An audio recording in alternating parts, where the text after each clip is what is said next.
Hey guys, nice for Tina back with another video's time, and we're finally here for our predictions for WWE Backlash 2026.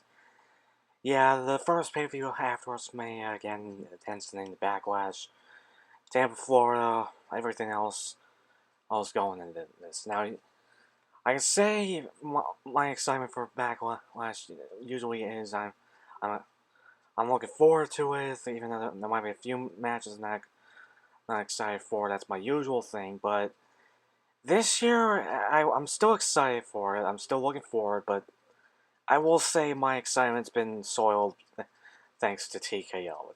TKO basically oiled this pay per view a lot with a lot of their bullshit. It's Oasis, weird choices, and everything. Much I'm gonna go through in a little bit, but again, you can see some of these matches are like a little bit riddled with TKO soiling everything. It's just there's just so many things I can go over, but I'm in the first half, but I'm just gonna do it now. Honestly, I think I have everyone here except I think for one match and one match only, and that's the Danhausen a mystery partner versus the Kid Wilson and the Miz. But yeah, that's pretty much it. And yeah, like I said, as far as it's still a solid card, it's a solid card, but again, like I said, we'll get right into all the stuff of an in-depth look at what the TKO's bullshit has done. So let's just get on with the first match.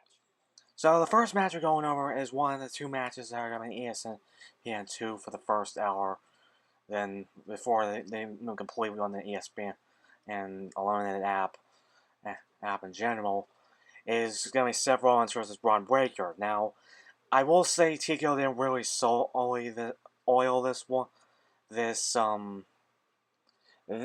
match per se with the storyline or their storyline in general, I think it was out of TKO's control because Braun Breaker got kind of like taken out for a while bit with a ruptured or hernia. So again that was out of anyone's control. So yeah, again this rivalry has been going on for a while ever since the division turned on Seth Rollins, mostly Braun Breaker, but again, I can say mostly spearheaded by Braun Breaker, but again, like I said, it got a little bit halted for a bit because again, and the and his injury, he came back at WrestleMania.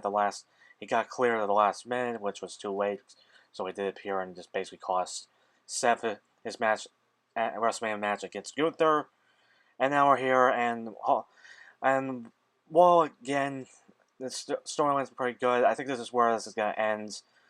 And I just want this to end first so Braun can move on to the World Championship title picture. So just put this the rest. But as far as I think going to win, I honestly can see it going either way. I think I'm more leaning on Braun Breaker, so it can just have some momentum going into the World Championship picture. Just ending the storyline, like I said. It's just it went long enough. It's time for the end. So Braun Breaker's going to win. But if Seth Rollins does win, I don't want to be surprised. I just want the storyline to end.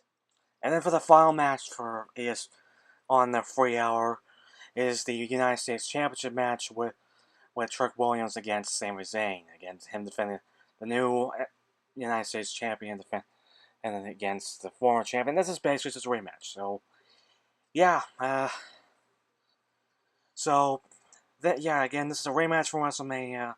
It's plain and simple, and in some cases I thought this rivalry was kind of going good, but then TKO's bullshit kind of like really messed up this whole thing.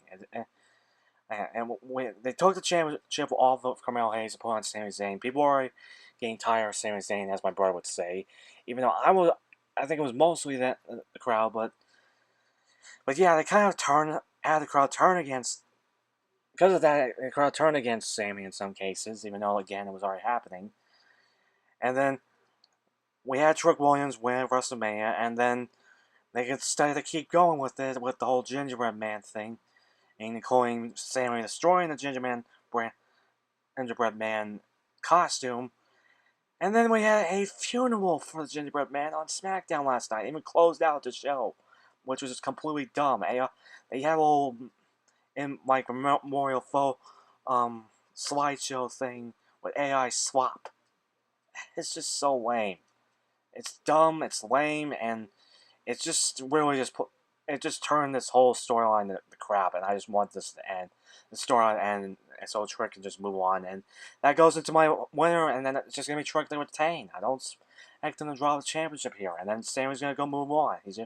You're gonna move on to the World Championship, or heck, even go over the Raw since they're doing the trades and everything. But yeah, that's pretty much it. I just want this storyline to end because it's just with all this bullshit.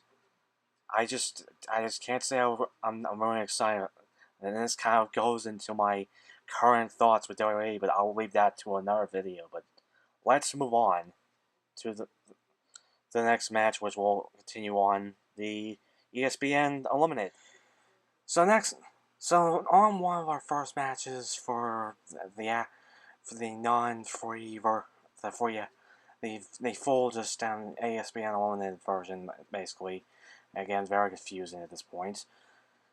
But we have the tag match with Danhausen and Mystery Partner versus The Miz and Kit Wilson, and this feud here, this one's actually been very entertaining. I don't have any issues with it.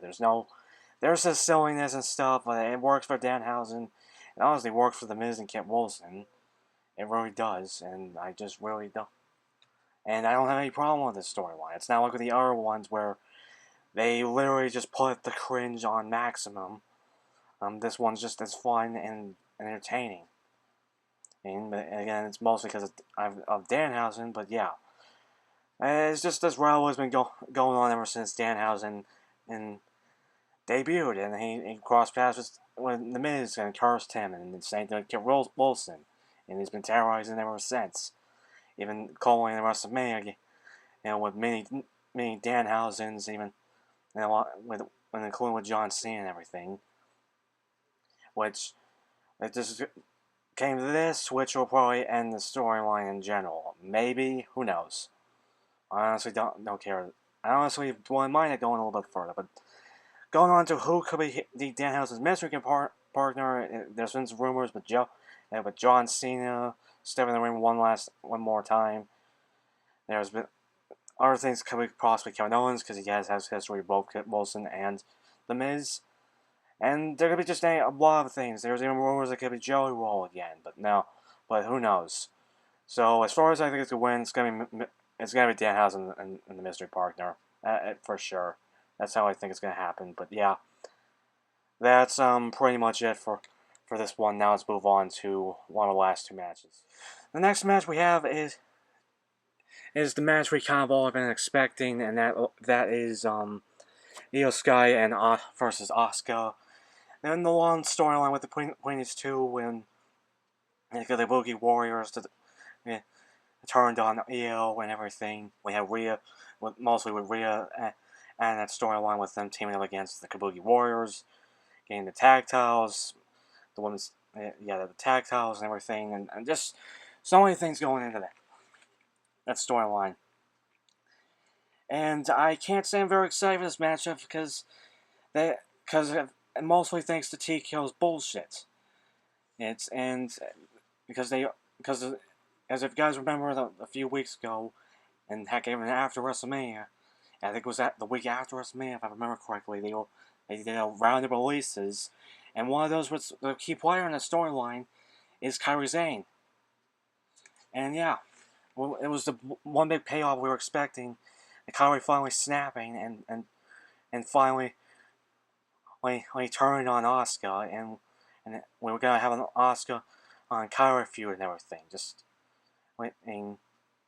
I don't even know what was gonna happen after that because we're never gonna see it because again they released her. So yeah, the one payoff of this feud has just been completely taken out, and this whole storyline has been completely tainted, and just became useless. So honestly, and this goes into my winner. And honestly, I don't care who wins. I honestly don't even care which one wins. I don't care if Asuka wins. I don't care if Io wins.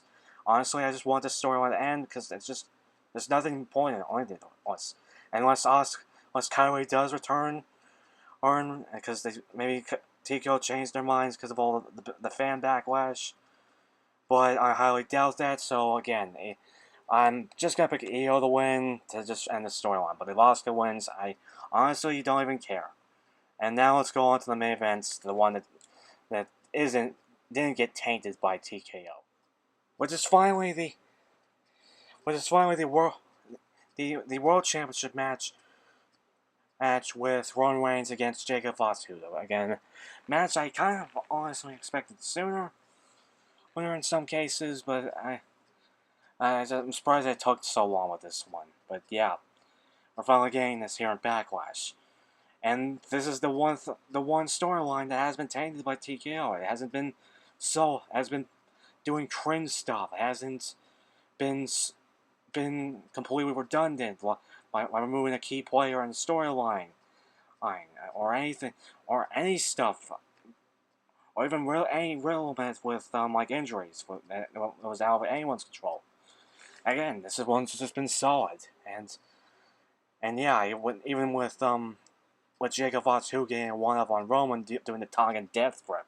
But yeah, that's pretty much to the point where I'm actually very excited for this match. But now, as far as I can win this match, I can see it going either way. There's going to be so many crazy spots. Maybe the Usos get involved. Maybe someone else gets involved. But honestly, I don't know. I'm hoping the Usos don't get involved and cause disqualification.